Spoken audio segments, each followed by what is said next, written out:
ইয়েমেনের নাজরান অঞ্চলের একদল খ্রিস্টান আলেম ও নেতা মদিনায় আসেন। তারা নবী মুহাম্মদ সাল্লাল্লাহু আলাইহি ওয়াসাল্লাম এর কাছে এসে আলোচনা করতে শুরু করেন, বিশেষত ঈসা আলাইহিস সালাম এর পরিচয় নিয়ে। তারা বলেছিল, ঈসা আল্লাহর পুত্র নাউজুবিল্লাহ। রাসূল সাল্লাল্লাহু আলাইহি ওয়াসাল্লাম কুরআনের যুক্তি দিয়ে বলেন, ঈসা আল্লাহর বান্দা ও রাসূল। তিনি আল্লাহর আদেশে কুমারী মরিয়ম আলাইহিস সালামের গর্ভে জন্মেছেন, যেমন আদম আলাইহিস সালাম কোনো পিতামাতা ছাড়াই সৃষ্টি হয়েছেন। তবুও তারা একগুঁয়ে হয়ে যুক্তি মানতে অস্বীকার করে। তখন আল্লাহর নির্দেশ আসে, হে নবী, তাদের বলো, আমরা আমাদের সন্তান, স্ত্রী এবং নিজেরা আসি, তোমরাও তোমাদের সন্তান, স্ত্রী এবং নিজেরা আসো। তারপর আমরা দোয়া করি, আল্লাহর কাছে প্রার্থনা করি যেন তিনি মিথ্যাবাদীদের উপর অভিশাপ নাজিল করেন।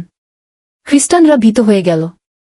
তারা বুঝল, নবী সাল্লাল্লাহু আলাইহি ওয়াসাল্লাম দোয়া করলে আল্লাহর অভিশাপ তাদের উপর নাজিল হবে।